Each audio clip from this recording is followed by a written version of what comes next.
Saa sifuri na madakika 10. Kwa nini moyo wa mfalme ulisimama usiku huo? Alikuwa ameoa mrembo wa ndoto zake au nyoka wa sumu kali? Sene moja, ufalme wa Mbalamwezi. Katika ufalme wa Merambo, Mbalamwezi alitawala kama jua lenyewe. Majumba yake yalimeta kama dhahabu inayong'aa chini ya mionzi ya asubuhi.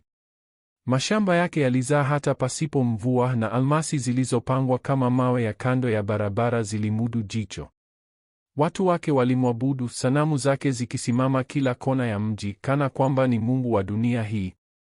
Lakini ndani ya moyo wake, Mbalamwezi alihisi pengo, kitu kisichoelezeka kilimudu kama kivuli cha giza. Je, alikuwa na kila kitu, au hakuna chochote alichokuwa nacho kilikuwa cha kweli? Mini cliffhanger. Usiku mmoja, upepo ulivuma kama wimbo wa kifo. Nini kilikuwa kinamudu Mbalamwezi kwenye kitanda chake cha kifalme? Sene 2. Usiku wa siri. Mbalamwezi alilala kando ya Zira, mkewe mrembo ambaye ulimwengu ulimudu kwa uzuri wake. Lakini usiku huo, usingizi ulimudu kama adui. Moyo wake ulipiga kwa nguvu, kama ngoma inayotangaza hatari. Ghafla alihisi kitu baridi kama maji ya barafu kikitambaa mgongoni mwake. Sauti laini lakini ya kutisha kama sumu ilisikika karibu na sikio lake. Usigeuke. Moyo wake uliganda. Je, ni nini kilikuwa kimeingia chumbani mwake? Alipojilazimisha kugeuka, aliona kitu cha kutisha zaidi kuliko ndoto yake mbaya zaidi, nyoka wa kijani, ngozi yake iking'aa kama almasi za ufalme wake, akimkumbatia kama mpenzi. Lakini kichwa cha nyoka huo kilikuwa cha Zira, mke wake. Mini cliffhanger. Je, Zira alikuwa mke wa kweli au jini aliyejificha nyuma ya tabasamu lake la kumudu? Sene 3. Asili ya Mbalamwezi. Miaka 5 nyuma, Mbalamwezi hakuwa mfalme. Alikuwa kijana maskini akiishi kwenye kibanda kilichokuwa kama kaburi la ndoto zake. Njaa ilimudu kama adui na kila siku alitembea na woga wa kifo. Siku moja msituni alikutana na mzee wa ajabu, ndevu zake zilizochakaa, uso wake ukiwa kama karatasi iliyokunjwa na maisha. Unatafuta nini hapa kijana? Mzee alimuuliza, sauti yake ikiwa kama upepo wa msituni. Mbalamwezi akiwa amechoka na maisha ya taabu, alimudu moyo wake wote, nataka maisha bora. Nataka kitu cha maana. Mzee alitabasamu, tabasamu lake likiwa na siri za giza. Ninakupa mke. Mke atakaye kuletea utajiri usio na mwisho. Lakini kuna sharti moja. Mini cliffhanger. Sharti hilo lilikuwa nini, na kwa nini lilimudu moyo wa Mbalamwezi kama sumu? Sene 4. Zawadi ya mzee. Mzee alimudu kopo jeusi dogo lakini zito kana kwamba kilibeba maisha yote ya ulimwengu. Fungua hili ukiwa peke yako, mzee alisema. Lakini usisahau, saa 9 usiku ulale. Usifumbue macho mpaka asubuhi. Lamba mchanga huu kila usiku na utajiri utakufuata. Mbalamwezi alichukua kopo hilo, moyo wake ukijaa na woga na matumaini. Alipofika nyumbani, alifungua kopo, moshi mweusi ukitanda kama wingu la giza. Ghafla mbele yake msichana mrembo alionekana, tabasamu lake likiwa kama jua la kesho. Jina langu ni Zira, alisema, sauti yake ikiwa kama wimbo wa malaika. Lakini nyuma ya tabasamu hilo, je, kulikuwa na nini? Mini cliffhanger. Je, Zira alikuwa baraka ya kweli au laana iliyofunikwa na uzuri? Sene 5. Maisha ya utajiri. Ndani ya wiki moja, maisha ya Mbalamwezi yalibadilika. Mali zilianza kumiminika kama mito isiyo na mwisho. Watu wa kijiji walimudu kwa heshima, wakimuita mfalme bila yeye kuelewa kwa nini. Majumba yalijengwa, sanamu zake zikainuliwa, na ufalme wake ukawa kama ndoto inayong'aa. Lakini kila usiku alilamba mchanga huo, akilala saa 9 bila kuuliza maswali.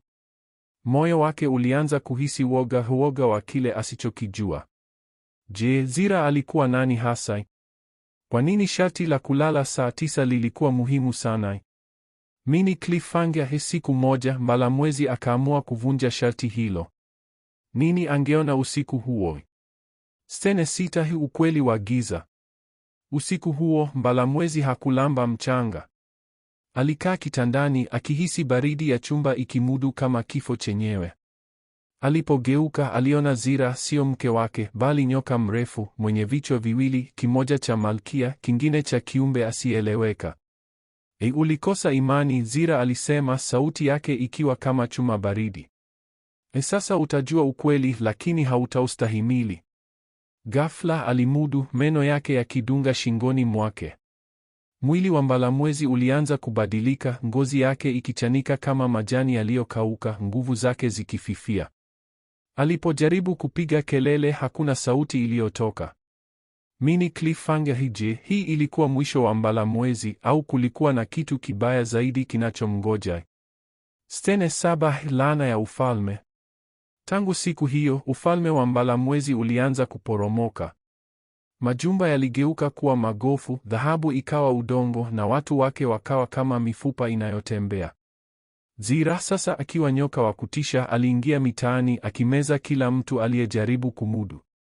Watu walilia wakijiuliza kwa nini baraka zao zimegeuka kuwa laana.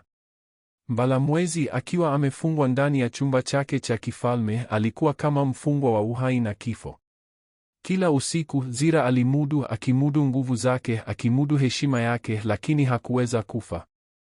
Alikuwa amefungwa kwenye maisha ya mateso. Mini cliffhanger hije, kulikuwa na njia yoyote ya kumudu laana hiyo, au Mbalamwezi alikuwa amekwisha kabisa? Stene 8, mwisho wa safari. Siku ya 7 Zira alirudi chumbani kwa Mbalamwezi. Alimudu kwa macho yanayong'aa kama moto wa giza. Nilikupa kila kitu, utajiri, heshima, mapenzi, alisema, sauti yake ikiwa kama upepo wa kifo. Lakini ulitaka kujua zaidi. Sasa moyo wako ni wangu. Alipoinua ulimi wake wa kijani, moshi mweusi ulifunika chumba. Upepo ulivuma, madirisha yakapasuka. Ghafla mzee yule wa msituni alionekana akiwa ameshika kopo lile. Pole kijana, alisema, sauti yake ikiwa kama wimbo wa huzuni. Hili lilikuwa kosa lako. Sasa naenda kumtafuta mtu mwingine mwenye hekima.